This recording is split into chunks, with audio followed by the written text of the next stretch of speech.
नमस्कार जी, आपका बहुत बहुत स्वागत है हमारे यूट्यूब चैनल ध्येय यात्रा एसीएस में। आज हमारी इंडियन पॉलिटी की चौथी क्लास है और इस फोर्थ क्लास में आज हम पढ़ेंगे जो संविधान होता है। एक होता है एकात्मक संविधान जिसको बोलते हैं यूनिटरी कॉन्स्टिट्यूशन, एक होता है संघात्मक संविधान जिसको बोलते हैं फेडरल कॉन्स्टिट्यूशन। तो अगर एकात्मक संविधान और संघात्मक संविधान में अंतर देखेंगे तो आज हम इसी को पढ़ेंगे। जो एकात्मक संविधान होता है,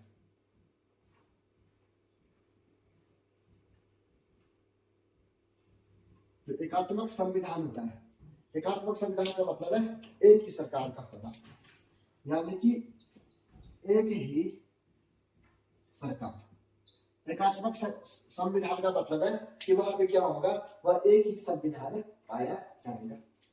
और अगर हम संघात्मक संविधान की बात करें,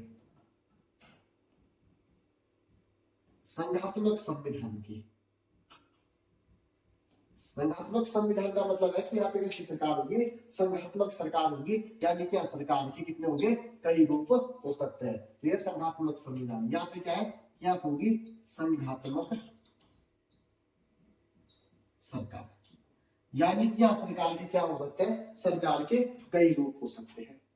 अब हम डिटेल में समझेंगे कि एकात्मक संविधान क्या है, क्या उसके लाभ है, क्या उसकी कमियां है। संघात्मक संविधान भी क्या है, क्या उसकी कमी है, क्या उसके लाभ है। तो सबसे पहले अगर हम देखेंगे तो हम देखेंगे एकात्मक संविधान।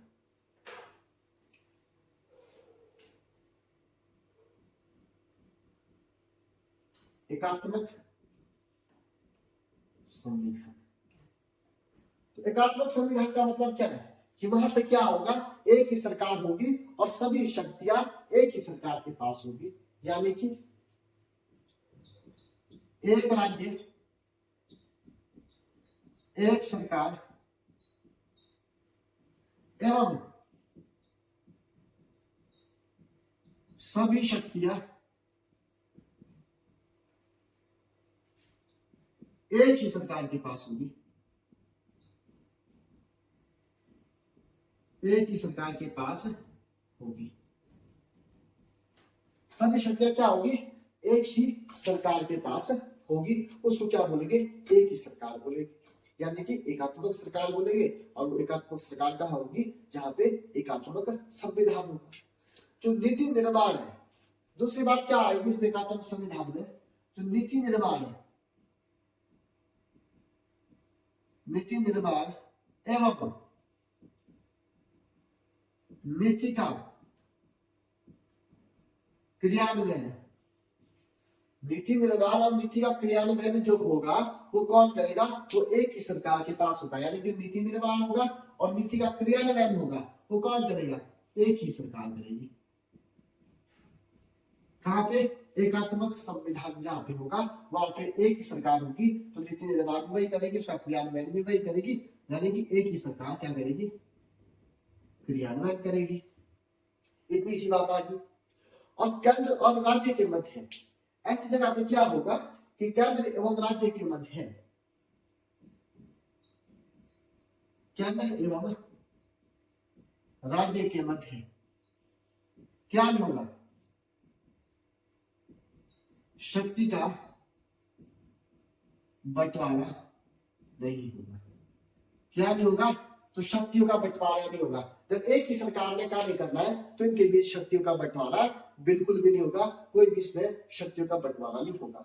उदाहरण के लिए आप समझ सकते हैं, उदाहरण के लिए ब्रिटेन, फ्रांस, तो वहां पे क्या होगा कि उन राज्य देशों में क्या होता है, वहां कोई भी शक्तियों का हमारे पास बंटवारा नहीं होता है। और एकात्मक जो संविधान होता है, एकात्मक संविधान, एकात्मक संविधान में संविधान अधिकतम, अधिकतम कैसा होता है, अलिखित होता है, अलिखित होता है। कैसा होता है, अलिखित होता है।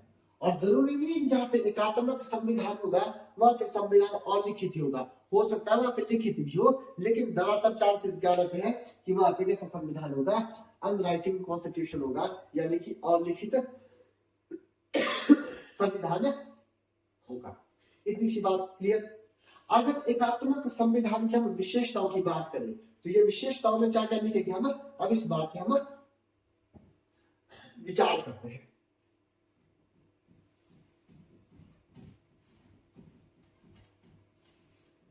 एकात्मक संविधान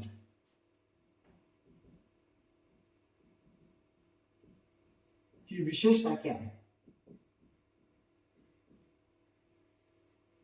एकात्मक संविधान की अगर हम विशेषताओं की बात करेंगे तो एकात्मक संविधान की विशेषता क्या है?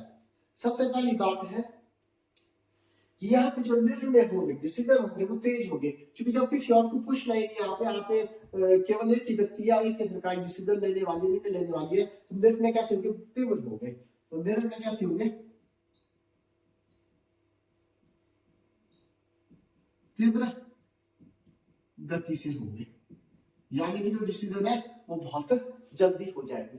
और जो नीति निर्माण होगा, नीति निर्माण भी पूरे देश में कौन करेगा? एक ही सरकार करती है, यानी कि जो नीति को लागू करने का काम करती है वो भी कौन करेगी? एक ही सरकार करती है। जो नीति निर्माण है, नीति निर्माण पूरे देश के लिए एक ही सरकार करती है। कौन करता है?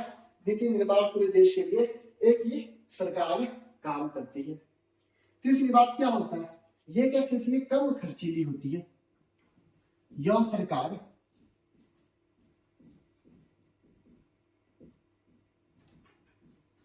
कम खर्चीली होती है।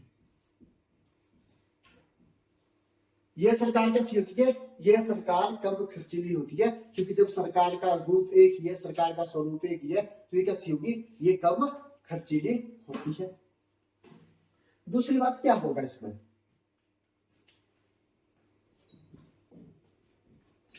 आपातकाल के समय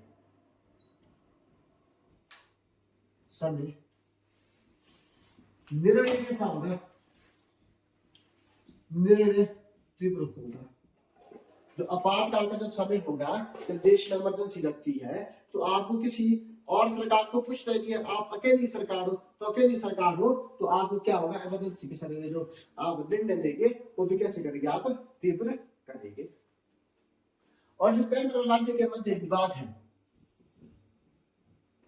केंद्र व राज्य के मध्य विवाद कैसे होते हैं? न्यूनतम होते हैं। वैसे तो होते नहीं, पर वो तो न्यूनतम होते हैं, क्योंकि वहां पे सरकार कैसी है? एक ही सरकार है, तो वहां पे झगड़ा किसी चीज का है नहीं, विवाद है नहीं, तो वहां पे क्या है कि केंद्र और राज्य के मध्य विवाद कैसा है? बिल्कुल कम है, क्योंकि वहां सरकार का स्वरूप कैसा है? एकात्मक है, यानी कि वहां कैसी सरकार है? एक ही सरकार है। और यहाँ पे क्या होगा? जो एक नागरिकता होगी, नागरिकता कैसी होगी? एकल होगी। नागरिकता कैसी होगी? एकल होगी। और जिससे क्या होगा? जिससे राष्ट्रीय भावना, जिसे राष्ट्रीय भावना क्या होगी? बढ़ेगी।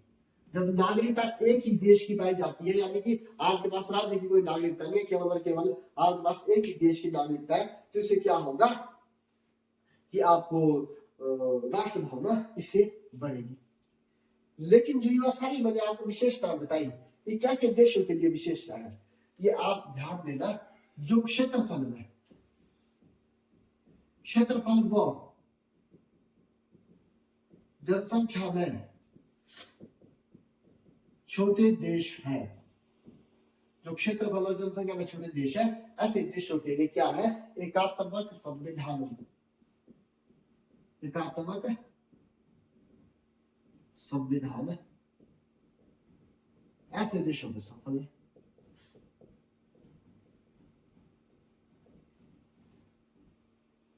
यानी कि जो क्षेत्रफल में छोटे हैं और अपना जनसंख्या कम है, छोटे हैं, कम जनसंख्या है, वहां पे ये सारी क्या है, एकात्मक संविधान उस जगह पे क्या कर सकता है, सर्वाइव कर सकता है, सफल कर सकता है।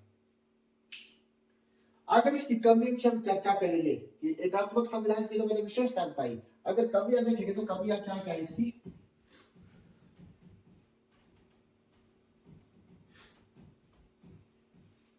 एकात्मक संविधान की कमियों की अगर मैं बात करूं, एकात्मक संविधान की अगर मैं कमियां बात करूं, तो अगर मैं पहली कमी की बात करूं, पहली कमी क्या है कि एक सरकार है। जब एक सरकार है तो क्या होगा, इसका जो स्वरूप होगा वो कैसा होगा, स्वरूप ज्यादा व्यापक नहीं होगा। तो जो स्वरूप है वो क्या है, ज्यादा व्यापक नहीं होगा, मतलब बड़ा स्वरूप नहीं होगा। और इससे क्या होगा, जो प्रतिनिधित्व है, जो प्रतिनिधित्व है वो कब लोगों का होगा, कब लोगों का होगा। क्योंकि जब एक ही सरकार है तो उसमें एक सरकार में कब लोगों का प्रतिनिधित्व होगा, तो ये भी क्या है, कब प्रतिनिधित्व मिलेगा, कब लोगों को उसको प्रतिनिधित्व मिलेगा। अगर दूसरी बात देखेंगे तो बड़े क्षेत्रफल, अधिक जनसंख्या,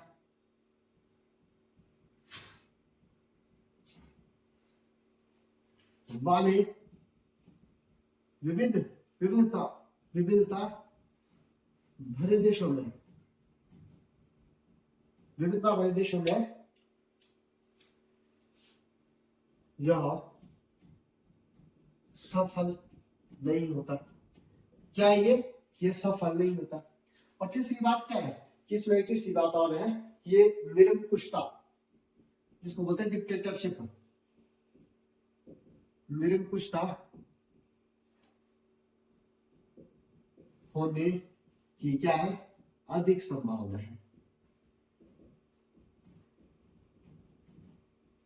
निरंकुशता होने की क्या है, अधिक संभावना है। तो ये इसकी क्या है, ये इसकी कमी है। अब आते हैं हम संघात्मक सरकार के ऊपर। ये एकात्मक सरकार क्या होती है, क्या इसकी विशेषता है और क्या इसकी कमी है, इसमें हमने आपको विस्तार से बता दिया क्या क्या इसमें समस्या हमारे को दिखाई देती है। अगर हम करेंगे संघात्मक सरकार की बात, तो संघात्मक सरकार को बोलते हैं फेडरल गवर्नमेंट।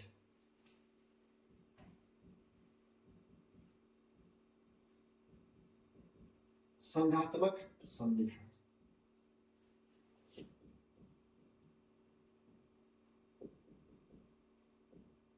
फेडरल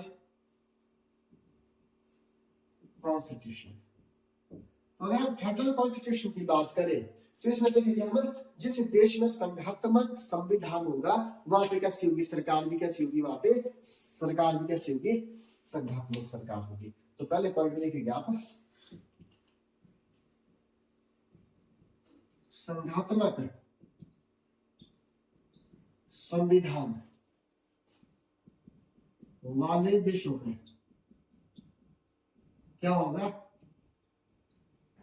संघात्मक सरकार होगी। यानी कि जहां पे संघात्मक कॉन्स्टिट्यूशन होगा वहां पे गवर्नमेंट भी कैसी होगी, फेडरल गवर्नमेंट होगी। यानी कि वहां पे केंद्र सरकार भी होगी, राज्य सरकार भी होगी, स्थानीय सरकार भी होगी। यानी कि सरकार के कई स्वरूप वहां पर पाए जाएंगे। ये किसकी बात होगी, संघात्मक संविधान की। और एकात्मक में क्या बताया मैंने वहां पे कि जहां पे एकात्मक संविधान होगा वहां पे सरकार भी कैसी होगी, एक ही सरकार होगी। दूसरी बात क्या लिखेंगे इसमें आप, दूसरी बात देखेंगे आप कि द्वैध सरकार होगी।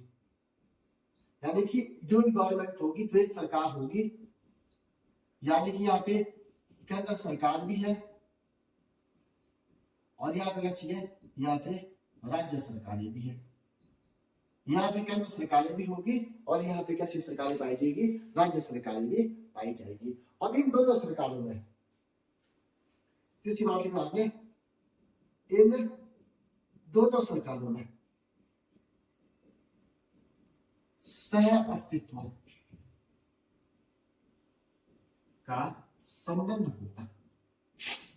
सह अस्तित्व का संबंध कैसे, ऐसा नहीं कि राज्य सरकारें केंद्र सरकार के अधीन चलती है। राज्य सरकारें अपने आप में स्वतंत्र है, इनके पास क्या है कि अपनी शक्ति है काम करने के लिए, और शक्ति का क्या है बंटवारा होता है। और जहां पर संघात्मक सरकार होगी वहां पे क्या चीज होगी, जहां संघात्मक सरकार होगी वहां आपने देखा होगा शक्तियों का बंटवारा, शक्तियों का बंटवारा होगा। सीधी सी बात है, जहां पे दो लोग काम कर रहे, दो सरकारें काम कर रही है, तो आपको ये तय करना पड़ेगा कि किसके पास कितनी शक्ति है और उसके पास कौन सी शक्ति होगी। और यहाँ पे क्या होगा, पांचवी बात है कि ज्ञात संघात्मक सरकार में यहाँ पे जो संविधान होगा, संविधान कैसा होगा, संविधान हमेशा लिखित एवं कठोर होगा। अब यहाँ पे संविधान लिखित और कठोर ही होगा क्योंकि जहां सरकारों के ग्रुप बहुत ज्यादा है, जहां पे दो या दो से अधिक सरकारें काम कर रही है, तो वहां पे संविधान लिखना जरूरी है क्योंकि संविधान में ये बातें लिखना जरूरी है कि किस सरकार के पास कितनी शक्ति है। और संविधान कठोर भी होना चाहिए, कठोर इसलिए होना चाहिए ताकि जो राज्य केंद्र सरकारें हैं वो राज्य सरकारों को क्या ना करे, उनके ऊपर दबाव ना डाले एवं उसको संशोधित ना कर सके आराम से। राज्य सरकारों को हमने क्या दे रखी है, संविधान में जो शक्तियां दे रखी है। और एक और क्या चीज बड़ी जरूरी है यहाँ पे, एक पृथक स्वतंत्र न्यायपालिका का होना भी बहुत जरूरी है। और छठी चीज में ज्ञान, छठी बात मिलेगा शिक्षा बात, पृथक सर्वोच्च न्यायालय का होना जरूरी है। यानी कि पृथक सर्वोच्च न्यायालय का होना जरूरी क्यों है, क्योंकि जब दो सरकारों के मध्य कोई विवाद चल रहा है, एकात्मक संविधान में क्या होता है, एकात्मक संविधान होता है वहां पे जो विधायिका होती है, वहां की लेजिस्लेचर होता है, वो बहुत मजबूत होता है क्योंकि जब सरकार एक ही है जो उसने डिसीजन लेना, उस डिसीजन को कोई भी मना नहीं कर सकता है, तो मना नहीं करेगा तो सुप्रीम कोर्ट नहीं जाएगा। तो वहां क्या जो सुप्रीम कोर्ट होता है वो इतना शक्तिशाली नहीं होता जितना किसका होता है, संघात्मक संविधान का होता है। क्यों, क्योंकि संघात्मक संविधान में सरकार के रूप बहुत होते हैं, तो अगर एक सरकार दूसरे सरकार के साथ कुछ गलत कर रही है तो ऐसी स्थिति में एक सरकार किसके पास जा सकती है, वो सर्वोच्च न्यायालय जा सकती है। तो ऐसी स्थिति में संघात्मक सरकार में क्या दिखाई देता है आपको, एक पृथक सर्वोच्च न्यायालय का होना भी क्या है, बहुत जरूरी होता है। और ये संघात्मक संविधान है, ये कैसे देशों में सफल है, तो संघात्मक संविधान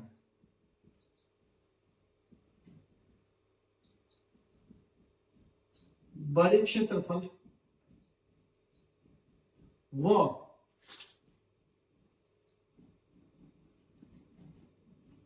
अधिक जनसंख्या वाले देशों में क्या है, सफल है। क्या है, संघात्मक संविधान बड़े क्षेत्रफल व अधिक जनसंख्या वाले देशों में सफल है, जहां पर बहुत बड़ी डाइवर्सिटी है, विविधता है, ऐसे देशों में है क्योंकि वहां पे बहुत सारे जब लोग होंगे तो उनको क्या चाहिए, प्रतिनिधित्व चाहिए, राजनीतिक प्रतिनिधित्व चाहिए। और राजनीतिक प्रतिनिधित्व कब मिलेगा, जब सरकार के कई रूप होंगे। अगर सरकार एक ही होगी तो बहुत कम लोग वहां पे जाएंगे, तो वहां पे एकात्मक संविधान सफल नहीं होगा। इसलिए अधिक जनसंख्या वाले देशों में क्या होता है कि वहां पर भारत जैसे संविधान में क्या होता है कि वहां पे देशों में क्या होता है कि वहां पर संघात्मक संविधान की आपको आवश्यकता पड़ती है। अगर हम संघात्मक सरकार के अगर लाभ देखें कि भाई संघात्मक सरकार के लाभ क्या क्या है,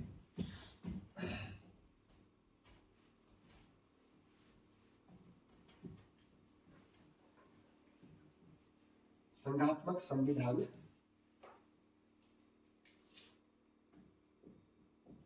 के लाभ, तो अगर पहले लाभ को मैं आपको बताऊं कि पहला लाभ क्या है, तो ये बड़े देशों में, जो बड़े देश है वहां पे क्या है, ये सफल है। तो पहली बात है संघात्मक संविधान का है, बड़े देशों में सफल है, बड़े देशों में कैसा है, सफल है। जो देश बड़े हैं जनसंख्या में और क्षेत्रफल में, जो देश बड़े हैं वहां पे क्या है, ये संघात्मक संविधान सफल है। दूसरी बात क्या है, ये ज्यादा व्यापक होता है।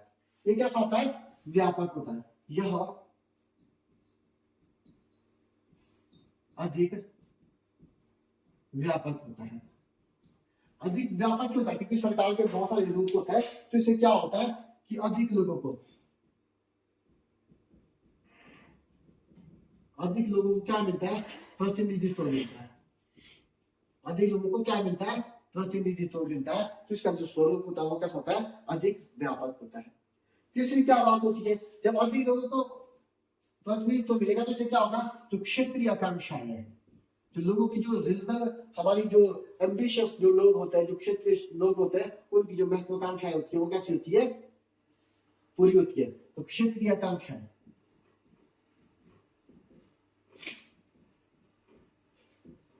क्षेत्रीय आकांक्षाएं कैसी होती है?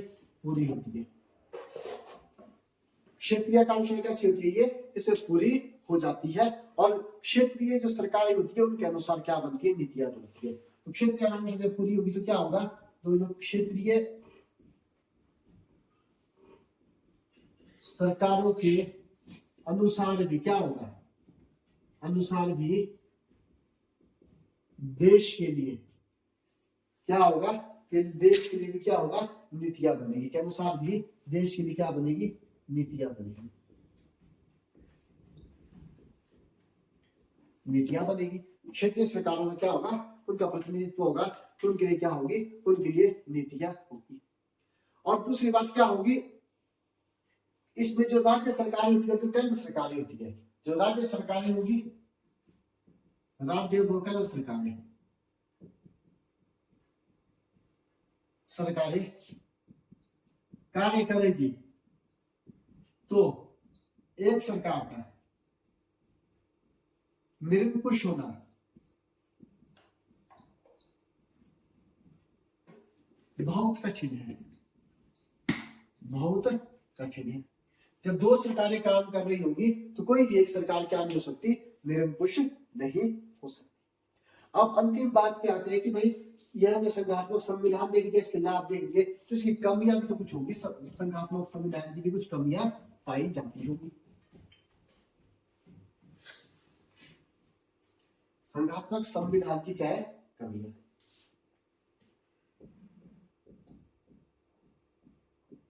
संघात्मक संविधान की क्या है? कमियां है।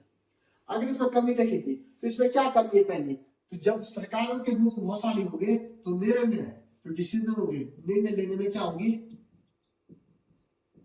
देरी होगी। निर्णय लेने में क्या होगी? देरी होगी। दूसरी बात क्या होती है? यहाँ पे दोहरी नागरिकता होती है। कमी है क्या इसकी? तो यहाँ पे दोहरी नागरिकता होती है।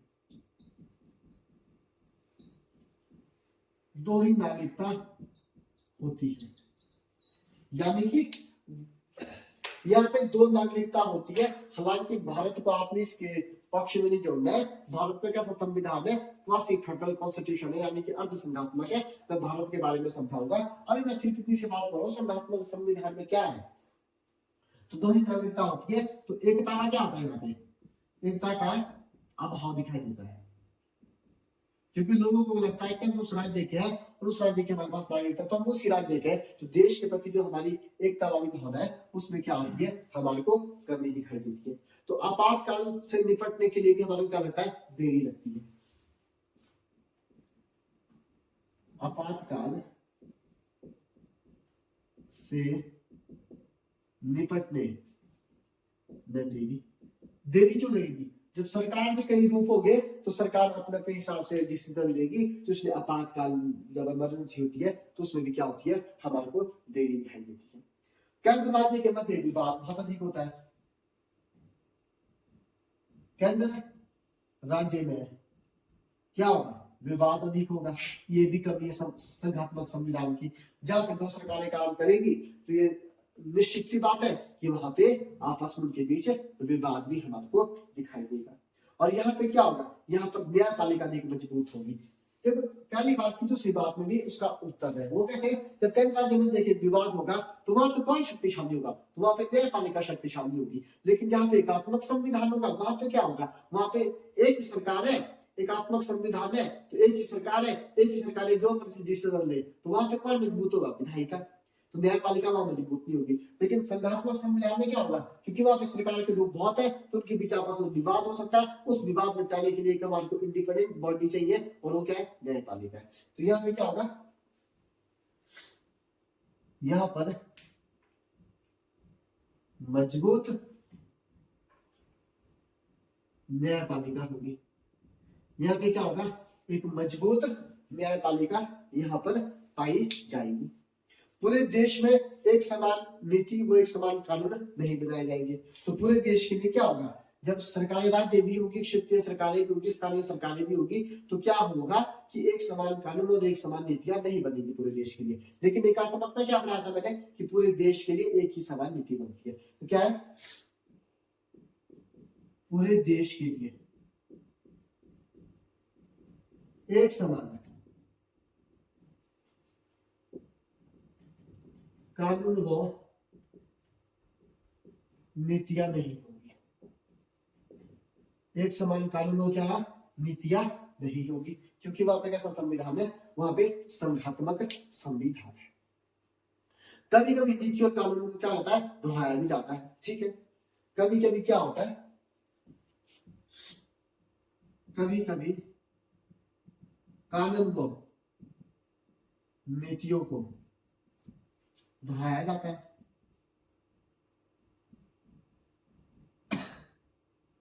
और लास्ट बात क्या है इसमें संघात्मक संविधान की कमी में, कि इसका स्वरूप कैसा है, इसका स्वरूप बहुत बड़ा है, जिससे यह अधिक क्या है, खर्चीली है। मतलब सरकार बहुत है, तीन केंद्र सरकार, राज्य सरकार, क्षेत्रीय सरकार है, खर्चा तो यहाँ पे अधिक होगा। लेकिन एकात्मक संविधान में कैसा है, खर्चा कम है। तो ये है एकात्मक और संघात्मक संविधान की विशेषताएं, लाभ, हानियां और कमियां क्या क्या थी, इस विषय पर हमने चर्चा की। आज के लिए इतना ही। धन्यवाद। Thank you.